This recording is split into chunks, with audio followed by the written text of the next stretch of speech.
কৃষ্ণ বন্ধুরা, সবাই কেমন আছেন? আজকের ভিডিওটি হচ্ছে বেল পাতা হিন্দু ধর্ম এবং আয়ুর্বেদিক শাস্ত্রে অত্যন্ত পবিত্র ও গুরুত্বপূর্ণ একটি পাতা।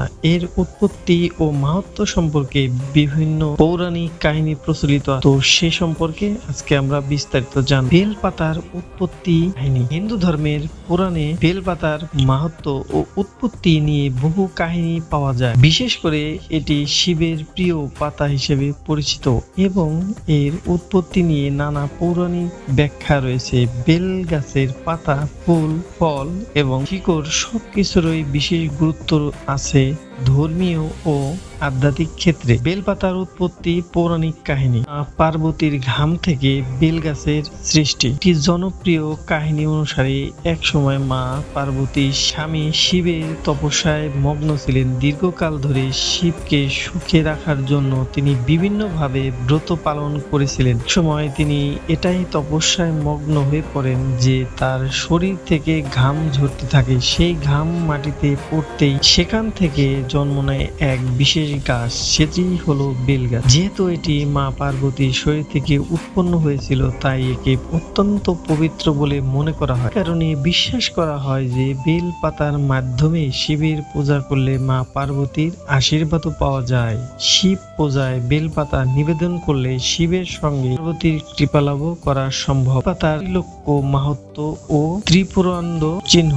বেল পাতার আকৃতি বিশেষ কারণে গুরুত্বপূর্ণ। একটি বেল পাতায় সাধারণত তিনটি অংশ থাকে, যা হিন্দু ধর্মে ত্রিমূর্তি ব্রহ্মা, বিষ্ণু ও মহেশ্বর প্রতীক বলে মনে করা হয়। অনেক পৌরাণিক কাহিনী বলা হয়েছে যে এক সময় পৃথিবীতে ত্রিপুরাসুর নামে তিনজন শক্তিশালী অসুর ছিলেন, যারা দেবতাদের জন্য কষ্টের কারণ হয়ে দাঁড়িয়েছিল। এই অসুরদের বিনাশের জন্য ভগবান শিব ত্রিপুরাসুর সংহার করেন এবং সেই সময় বেলপাতার তিনটি অংশকে ত্রিপুণ্ড চিহ্নের প্রতীক হিসাবে গ্রহণ করা হয়। বলা হয় যে ব্যক্তি শিবলিঙ্গে বেলপাতা নিবেদন সে একই সঙ্গে ব্রহ্মা, বিষ্ণু ও মহেশ্বরের কৃপা লাভ করে। সমুদ্র মন্থনের সময় বেলপাতার জন্ম। একটি অত্যন্ত জনপ্রিয় পৌরাণিক কাহিনী হলো সমুদ্র মন্থনের ঘটনা।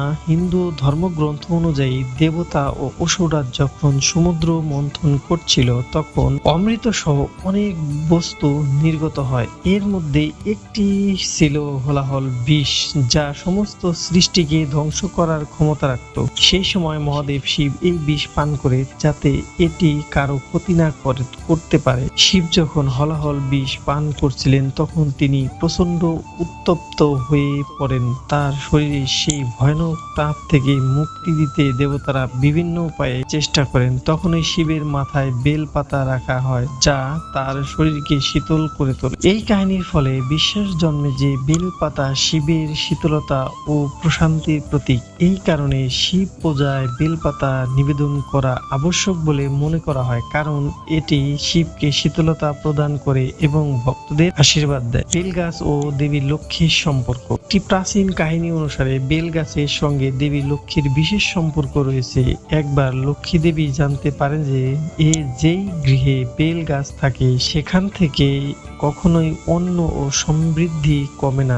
তিনি নিজে বেল গাছের নিচে বসবাস করতে শুরু করেন। এই কারণে বিশ্বাস করা হয় যে বেল গাছে যে বাড়িতে থাকে সেখানে দেবী লক্ষ্মীর আশীর্বাদ থাকে এবং সেখান থেকে দারিদ্রতা দূর হয়। শিব পূজার পাশাপাশি বেল গাছকে পুজো করলে গৃহে শান্তি, সমৃদ্ধি ও সুখ বজায় থাকে। বেল পাতার ধর্মীয় ও আধ্যাত্মিক গুরুত্ব। বেল পাতা শুধু হিন্দু পুরাণে নয়, বাস্তু শাস্ত্র ও আধ্যাত্মিকতাতেও বিশেষ গুরুত্ব বহন করে। এর কয়েকটি দিক হলো: নাম্বার 1, শিব পূজায় অপরিহার্য। বেল পাতা ছাড়া শিবের পূজা অসম্পূর্ণ বলে মনে করা হয়। এটি শিবকে সন্তুষ্ট করার অন্যতম উপায়। নাম্বার 2, তিনটি অংশের মাহাত্ম্য। বেলপাতার তিনটি অংশ ব্রহ্মা, বিষ্ণু ও মহেশ্বরের প্রতীক, আবার কিছু মতে তপ, জপ ও ধ্যানের প্রতীক। নাম্বার 3, নেতিবাচক শক্তি দূর করে। বিশ্বাস করা হয় যে বেল পাতায় এমন শক্তি আছে যা নেতিবাচক শক্তি দূর করে এবং আশেপাশের পরিবেশকে শুদ্ধ রাখে। নাম্বার 4, গৃহে শান্তি বজায় রাখে। বাড়ির সামনে বা আশেপাশে বেল গাছ থাকলে সেখানে পবিত্র ও শুভ শক্তি আধিপত্য থাকে। বেল পাতা একমাত্র একটি পাতা নয়, এটি একদিকে শিবের আশীর্বাদ বহন করে, অন্যদিকে আধ্যাত্মিক ও স্বাস্থ্যগত দিক থেকে বিশেষ গুরুত্বপূর্ণ। পুরাণে বেলপাতার উৎপত্তি নিয়ে নানান কাহিনী থাকলেও প্রতিটি মূল বক্তব্য এক: এটি শিবের অন্যতম প্রিয় উপাদান এবং এর মাধ্যমে শিবকে পূজা করলে জীবনে শান্তি সমৃদ্ধি আসে। সনাতন ধর্মের বিশ্বাস অনুসারে যে ব্যক্তি নিষ্ঠা ভরে শিবলিঙ্গে বেলপাতা অর্পণ করে সে পূর্বজন্মের পাপ মোচন করতে পারে এবং ভবিষ্যতে মোক্ষ লাভের পথে এগিয়ে যায়। এজন্যই শিব পূজায় বেলপাতা উৎসর্গ করা অত্যন্ত গুরুত্বপূর্ণ ও পবিত্র প্রথা। যাই হোক বন্ধুরা, আজকে শিবরাত্রি, সবাইকে জানাই শুভ শিবরাত্রি। সত্যম শিবম সুন্দরম। ভালো থাকবেন, সুস্থ থাকবেন। আজকের মতো ভিডিওটি থেকে বিদায়। ভিডিওটি ছেড়ে যাওয়ার আগে অবশ্যই লাইক, কমেন্টস এবং সাবস্ক্রাইব করবেন। সবাই ভালো থাকবেন।